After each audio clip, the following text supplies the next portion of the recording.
The men and women's track and field teams put on a clinic. The women's lacrosse team win streak continues. All this and a whole lot more coming up on All Access starting right now.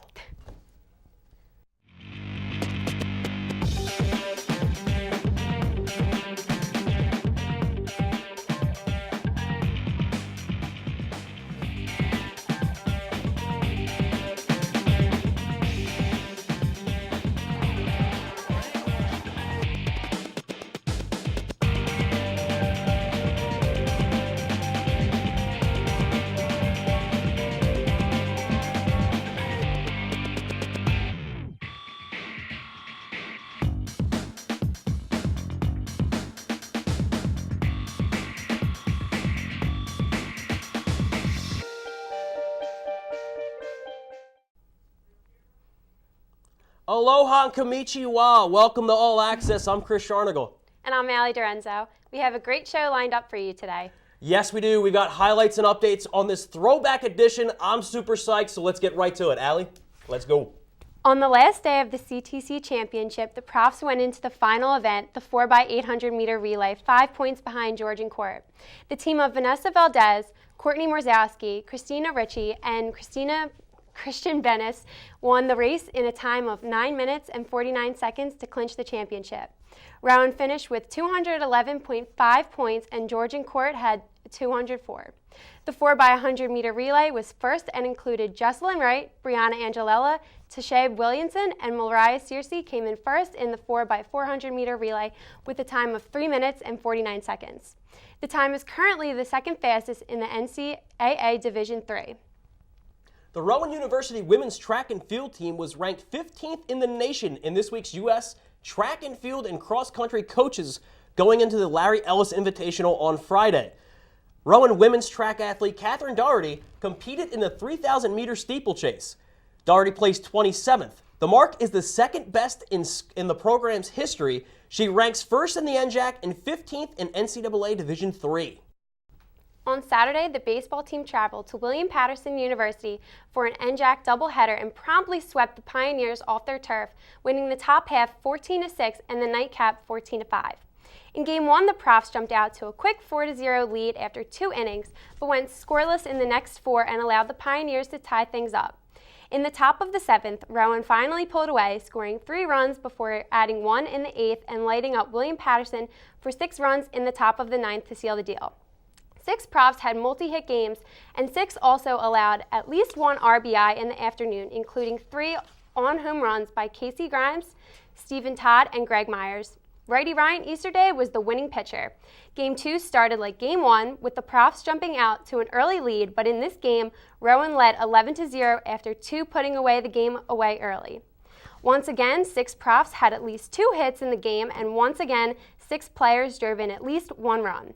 Lefty Ryan Sharkey went in the first 5 innings to get the win before giving away to Andrew Lissy for a 4-inning save. Sunday afternoon, the Profs continued their road play, dropping a tough one at conference rival Stockton 5-4. Only 3 of the Ospreys' 5 runs were earned, as a second-inning throwing error by Evan Hughes led to 2 early tallies. Stockton added 2 more runs in the 4th to take a 4-1 lead. Both teams added a run in the 5th, and the Profs scored 2 more in the 7th to pull within 1. But that was as close as they'd come on the day. All 5 Osprey runs were charged to Richie Suarez, who was finished after 4 innings before giving way to Rob Grilly and Brad Machinsky. Jason Fox hurled the first 5 innings for Stockton to earn the win, allowing 4 hits and 2 runs before giving way to Blaze Gaspari for the remainder of the game en route to his 2nd save. The Profs dropped their 2nd in a row Tuesday evening, a 12-9 shootout at York College in PA. The loss dropped Rowan to 22-9 this season. This was a wild one, with 4 lead changes and each team scoring runs in 5 separate innings. After 6 frames, Rowan held a tight 5-4 advantage, but the Spartans pulled ahead with 3 scores in the bottom of the 7th. Rowan answered with 4 runs in the top of the 8th to jump back on top 9-8, powered by catcher Steven Petrello, 2nd home run of the day, a 3-run blast. Unfortunately, the bullpen couldn't hold the lead as York hung a 5-0 spot on losing pitcher Rob Grilly to take the lead for good. Zach Philippi pitched a perfect ninth of his second save on the season, preserving the win for Dan Guaranguez. Next up for Rowan is a conference bout with Kane on April 23rd. In a pitcher's duel on Thursday, the Rowan baseball team lost an NJAC matchup with Kane University 1-0. The lone run came in the 8th inning by Keene left fielder Tyler Heisch by scoring Matt Maleo with an RBI triple. Maleo had reached base safely earlier in the inning on an error.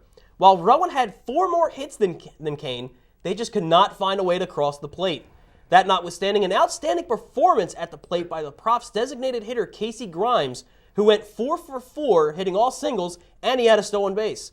Prof starting pitcher Ryan Easterday went the distance, allowing an unearned run on the 7 hits, walked 1 batter, and struck out 2, yet earned the loss for a second time this season and has a record of 4-2. The winning pitcher for Kane was Charles Thyman, earning his 5th win on the year with a complete game, allowing 11 hits but striking out 6 Prof batters. Chris and I will have more updates for you coming up later, but coming up after the break, we have an ultra special edition of Pro Talk that you do not want to miss. Stay tuned for more All Access. Welcome back to All Access for this special edition of Roundtable. It's a throwback to our old RTN show, Face Off. Sitting with me are John Patterson, Benny Pinella, and Chris Sharnagle. Gentlemen, welcome to the show, and I hope you guys are ready to discuss some good topics today. Let's do this. I'm a cashew. So the first hot button topic of the day: will Tim Tebow be on the Eagles roster at the end of his training camp session? I think he will. I mean, I actually would argue that he may end up being the backup quarterback. I have that much faith in him. He fits in this Eagles system fairly easily. A lot of people like to knock him because he's not the pro-style quarterback, or he's not what the traditional quarterback should be.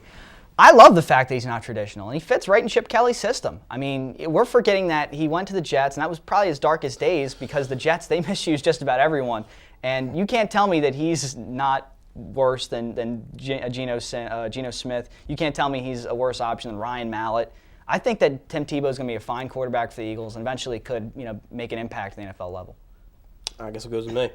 I think he will be at on the Eagles roster at the end of training camp because, as Benny said, and I'll even push it a little more, Tim Tebow is the best fit at quarterback on that roster. If you look at all 5 quarterbacks, I'm not even going to count J.G. Kenny or whatever the hell his name is. I'm not even going to count him because I don't even know what he is. But Matt Barkley is a more pro-style quarterback. He's not that kind of read option type thing because he's a pocket passer. Sam Bradford, he sneezes, he's going to be out for the rest of the season with a broken back or something because he's very injury prone. But if he is healthy, he's going to be great. Mm-hmm. Sanchez is Sanchez. But if you look at Tim Tebow's skill set, read option, passing the ball, all that stuff, that's one thing that he does well. And if you look at what he did in Florida, it was almost the same system. A lot of misdirection, read option type plays, throwing short passes, giving it to the ball in playmakers in space, and making things happen. So I think Tebow has a shot of not only making a team, but as Benny said, maybe being a backup, like the second string quarterback, or hell, if Bradford goes down, he might start and actually prove everybody wrong because he worked with Tom House, and he has improved. So that's one thing. John?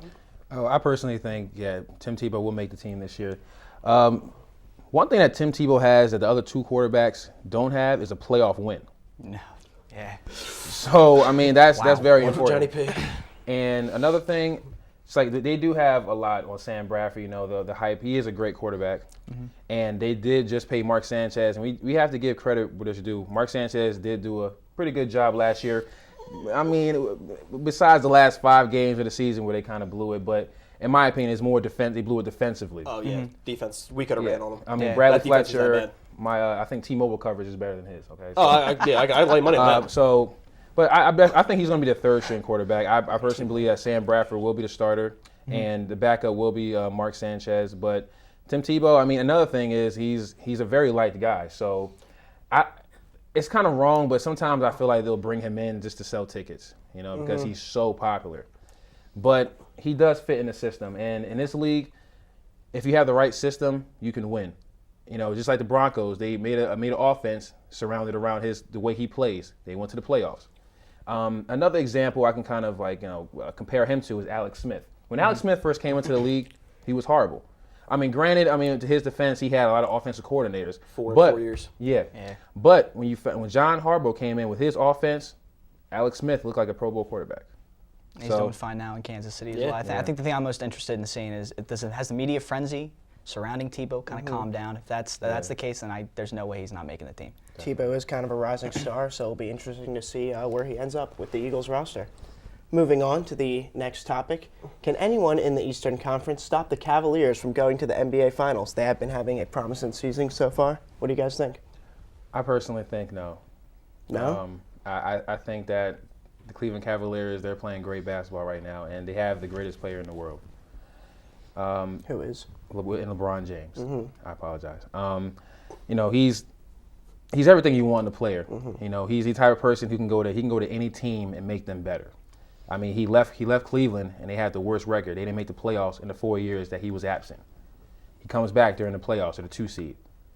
And then he just left Miami. Miami's not even in the playoffs this year. Granted, they did have a lot of injuries, but they're not in the playoffs. And the East, we all know the East is kind of weak. They're a very weak conference. The only team I can actually see them maybe winning 2 games against them is the Chicago Bulls. Derrick Rose just came back from his injuries, and he's playing some good basketball. He's just getting for the feel of things. And you still got Pau Gasol, Joakim Noah there to anchor the paint. Gotta watch out for those horns. Yep. But one thing, the problem is they can stretch the floor. So that's their big advantage. So I see the Hawks being that team that can silence the Cavs. They're just too deep on that roster. And of course, I always have love for former Sixers. Korver's my boy, especially because of how he left. And everyone was like, "Oh, you can't play with AI." Well, no one can play with AI. Al Iverson, not Iguodala. No, I really do think the Hawks have a strong chance. Carroll, Horford, they have a great front 3, great back 2. Their bench is deep. They play excellent defense. And really, I think LeBron James' Achilles heel throughout his entire career has been playing against teams that are deep. You see the Spurs. He's had so many great battles with the Spurs. Even the Celtics, when they had their big 3, they also had a pretty deep bench. And I think the Hawks will be that team that can silence them. I think this isn't the Cavs' year yet. I think next year's their year. Yeah, I think I'm gonna ride with Benny on that. I think Hawks are gonna do something big. I think the Bulls have a chance of doing something because Derrick Rose, when he is on the court, the guy's money. That's when he's on the court though, because he's hurt 99% of the time. But the thing is, with Chicago Bulls, they have a strong team. They have a very punch you in the face type of team, and is Cleveland that tough? Can they handle that? Can they handle getting punched in the face? And LeBron, I think, can handle it, but the rest of those guys, they're young cats. I don't know if they can handle that. So I think if they get physical, they're gonna kind of shell up. So I mean, that's one thing. I mean, if they do get to the finals, I don't think they're winning it. If they do, I think either if Golden State gets there, Golden State's gonna just own them and they're gonna sweep them, or if it's the Clippers will beat them in 5. I wouldn't say that Golden State would own them. They have the right matchups to play Cleveland Cavaliers. I mean, we have a guy like Stephen Curry on your team. Exactly, that's what I'm saying. He's Curry, amazing. that dude's a magician. But you also got another all-star in Kyrie Irving. I always forget about Kyrie Irving. He's great, and that's that's what LeBron James he needs.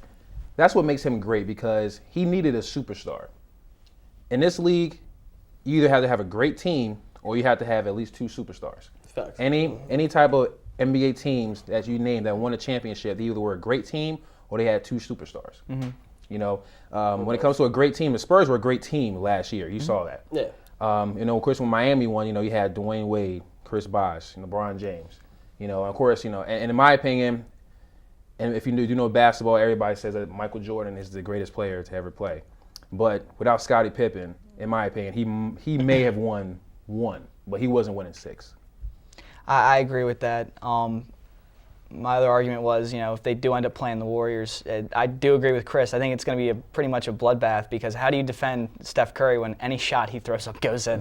Yes. A guy takes shots from 20 feet behind the arc and he still manages to get him. He's nothing nuts. but net too. Nothing but net. He's in the bleachers just, yeah, guys, I got this. Somebody get me a soda and a hot dog now. Yes, definitely. Dude's disgustingly good. Some interesting points, gentlemen. Moving on to the next topic. Last night, a brawl broke out between the Kansas City Royals and the Chicago White Sox players. Royals pitcher Yornando Ventura said something to White Sox center fielder Adam Eaton after he hit a ground ball near Ventura's head. Did Ventura overreact? And will there be repercussions to out of play brawls that go on between players? Like, should there be repercussions for them not being stand-up characters outside of their field? I'll say this: they're probably going to have some repercussions. Some guys are going to get fined. But did Ventura overreact? Does a bear crap in the woods? Yeah. Like, I mean, if you watch the highlight reel of that and watch the game, but when Ventura beamed the guy, that was completely incidental. Like, he did not mean that. You could tell by his reaction of oh crap, I screwed up. And then Sale did the same thing. He threw one, caught a guy in the shoulder, and you could see he was put his hands up, kind of hey, my bad, I screwed up. And then when who was it who hit the ball at him? When the ball got hit towards Ventura's head, you can't control that. You can't go, I'm going to hit him in the head with this ball. Watch this. Clink. No, that doesn't happen. Get out of here. And he's sitting there yelling, oh, you're trying to hit me in the head. Dude, calm down. Shut your mouth. It's baseball. Quit your crying. And the fact that the bench is cleared, tensions were running high. They're division rivals. There's a lot of heat. There's a lot of anger in that, a lot of hatred in that rivalry. But, I think he overreacted by sitting there running his mouth and then, the whole thing. So. Yeah, I agree. I mean, it's baseball. It's baseball. So it's baseball. I mean, I understand it's very competitive, but it's baseball. You know what I mean? And another thing is, I feel like I'm not really a high IQ, when it comes to baseball. But when I'm hitting, I really can't control the direction it goes in. Yeah.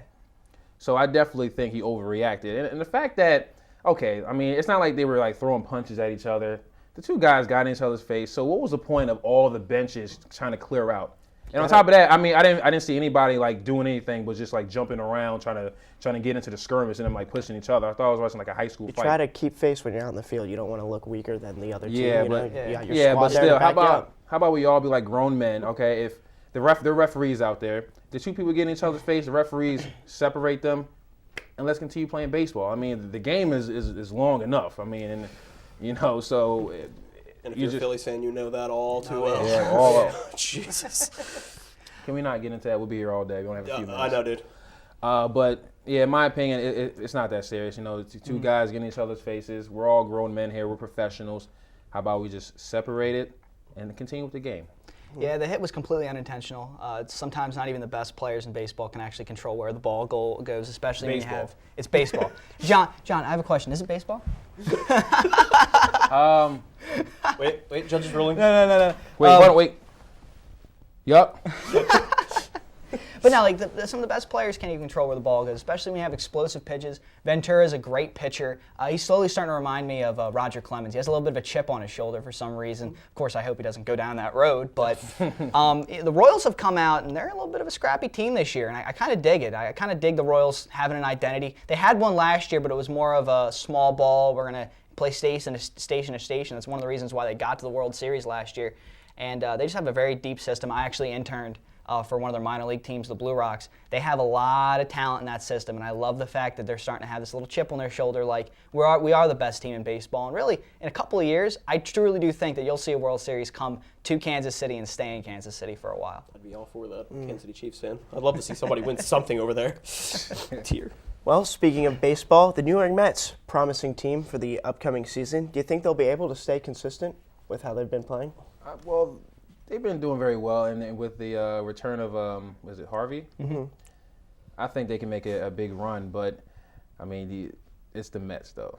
It's just like I said, it's baseball. It's the Mets, and in sports, you always see. I've seen plenty of teams who have started out great and then just tumbled. But we do have to give credit where it's due. Of course, they're starting out very well, and they can continue. To be consistent, and to play to their games and how they've been playing in the first few weeks of the season. Hopefully, they can make a playoff run. I don't see them going very far, but but once again, they could surprise us. The Kansas City Royals, they surprised me last year, so who knows?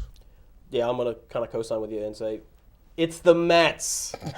The Mets. It's baseball. It's baseball. It's the Mets. But the thing with the Mets is, they're a notorious choke artist. Yes, I said it. I don't even care if anybody gets mad. The Mets choke. That's what they do. It's in the dictionary. Choke artist, Mets. Mm-hmm. That's what they do. They could prove me wrong. If they do, hey, kudos to you. But until they actually, the season goes on, if they can win clutch games and actually secure a playoff spot and all that, they have the talent to do it, but I don't think they got it up here. I don't think they have the mental toughness. So, time will tell, but I'm a betting man. I say no dice. It's really early in the baseball season. I know, but I we're don't not care. even in April yet, and we're already saying, "Oh, Mets." It happens every year. Oh, a team wins X amount of games in a row, and we're like, "Oh God, they're going to win the World Series." First off, I said also it is the baseball. Mets, and as a Phillies fan, I absolutely hate the Mets. Yeah. But I will say this. They play in a really weak division this year. You're talking about the Phillies may be lucky to win 50 games. The Marlins, they're a 60, 70 win team. The Braves are awful. The Nationals I've never been big on because they can't go far in the playoffs. I really do see the Mets having a strong chance to win the division. Now, it is early on, but I like their pitching staff. It's fairly deep. Even with the loss of Zach Wheeler, you still have Harvey. I know Syndergaard's going to come up fairly soon. Their outfield's amazing. Their infield's playing very well. For the first time in forever, it looks like they actually have a shortstop. So, I can see the Mets, maybe come around the trade deadline, they make a move, get a good player into New York City, and they could make a run to get the division. I don't know how far they're going to go in the playoffs, but I actually have high hopes for the Mets this year. As a Phillies fan, someone has to win this division and make it respectable. As a again. Phillies fan, they just need to fire the GM. Don't even start. Yeah, with it. we only have a certain amount of time in the show. We can't go there. All right, thank you. Speaking of amount of time, unfortunately, that'll do it for today's segment of Roundtable. I'd like to thank you guys for coming out. Thank you. And Chris and Allie will have more highlights and scores coming up after the break, so stay tuned for more All Access. Welcome back to All Access. We are hitting the home stretch, so let's just roll on. Let's do this. The softball team made quick work of the New Jersey Athletic Conference opponent, New Jersey City University, in a doubleheader on Saturday, April 18th, winning 8-0 and 11-0 contest in 5 innings. Rowan extended its win streak to 5 games and improved to 12-2 in the conference. In Game 1, the Profs ambushed the Gothic Knights in the first 2 innings with 7 runs scored. The 2 through 5 batters in the lineup accounted for 6 of the team's 7 RBIs and hit a combined 5 for 11. Rowan broke out in the middle innings of the second game, scoring 4 in the third frame, then 6 in the fourth. Junior shortstop Shyla Sneed and senior third baseman Jessica Phillips belted a home run and knocked in 3 runs apiece. 3 days after blanking New Jersey City University in a pair of games, Rowan softball was on the losing end of 2 shutouts against William Patterson University on Tuesday, April 21st. Rowan fell to William Patterson 3-0 in the first game before dropping the closing game 8-0. Junior pitcher Beth Ann Highland surrendered 2 earned runs on just 2 hits through 7 innings in the opener, but suffered the loss. The Profs managed only 4 hits, with freshman left fielder Mia Baldessari recording 2 of them. Total hits did not change for Rowan in Game 2, and starter junior Allison Nolan allowed 4 earned runs in 3 2/3 innings in the first loss of the season. On Thursday, the Lady Profs traveled to College of Staten Island, coming out with a 4-1 victory. Pitcher Beth Ann Highland pitched a complete game, allowing an unearned run on 5 hits and struck out 4 batters. At the plate, first baseman Demariz Mercado opened up the scoring in the second inning with a sacrifice fly. Rowan would tack on 3 more in the 7th on a pass ball, a walk, and another sac fly by Mercado. Staten Island would answer with a run in the 7th, but could not score any more from there. Mercado rounded out her day at the plate, going 1 for 2 with 2 RBIs, and catcher Alyssa Sims went 2 for 3 with a run scored. The men's track and field team won the Collegiate Track Conference Championship this past weekend, amassing 261 total points over the 2-day meet. Rowan had a 101-point advantage over runner-up Montclair State University. In the 3,000-meter steeplechase, sophomore Tyler Shields recorded a winning time of 10 minutes and 1.33 seconds. Sophomore Zach Helm took first place in the 5,000-meter in 15 minutes and 49.06 seconds. Freshman Anthony Salimo came in first in the 400-meter hurdles, posting the 11th best time in all Division III at 53.77 seconds. The 4x100 and 4x800 meter relays placed first with Eastern Collegiate Athletic Conference Championship qualifying times of 42.16 seconds and 8 minutes and .0634 seconds, respectively. In the high jump, freshman Jeffrey Tucker leapt 10 feet and 25 inches for the first place. Sophomore Mike Oberg won the pole vault with a mark of 10 feet and 10 inches, followed by freshman Kevin Parrott in second, 10 feet and 4 inches. Rowan splits up this weekend with athletes headed to the Penn Relays in Philadelphia and Lions Invitational in Ewing. In addition to the Collegiate Track Conference Championship, the men's track and field team sent a runner to the Princeton-hosted Larry Ellis Invitational on Friday to compete in a 3,000-meter steeplechase. Junior Pat McCurry took 18th place with a season best time of 9:14.64, which gives him the top ranking in the NJAC and third in Division III. The Rowan University women's lacrosse team won 24-7 at Ramapo College in a conference game on Saturday, April 18th. The 24 goals scored tied the university record for goals in a game. It has happened 4 other times. Attack Becca Wood produced 7 goals and 2 assists. Midfielder Jamie Blondina scored 6 goals, and midfielder Brittany Bollendorf scored 3 goals and 2 assists. Rowan goalie Erin Horner placed 38 minutes and 44 seconds and made 3 saves. The Rowan University women's lacrosse team beat down Rutgers Camden 18-5 on Tuesday afternoon. Rowan goalie Erin Horner made 4 saves and played 51 minutes and 39 seconds. Attack Rachel Harbauer scored 4 goals for Rowan. Midfielder Jamie Blondina had 3 goals and 2 assists. The Profs had an overall record of 7-6 and conclude New Jersey Athletic Conference play with a 4-2 mark. In what seemed to be a back-and-forth matchup in the first half, the Rowan women's lacrosse team pulled away in the second half to defeat Drew University 19-10 on Thursday. With the Lady Profs up 8-7 at the break, they outscored Drew 11-3 in the second half to clinch the victory. Attack Becca Wood had 4 goals and 1 assist. Midfielder Brittany Bollendorf also tallied 4 goals, and attack Vicky Sucharski had 3 goals and 2 assists. Rowan goalie Erin Horner made 12 saves in the win. With the win, the Lady Profs improved to 8-6 on the season. And that is all the time we have for this go-around All Access. On behalf of John Patterson, Kyle Rosner, Benny Pinella, Ali DiRenzo, and of course, I'm going to pull them on now because Cody Decker, this is not my seat anymore, my friends. This is my last go-around. It is yours. Thank you. Thank you, Chris. Thank you, Ali. Thank you, both of you guys, for making this awesome.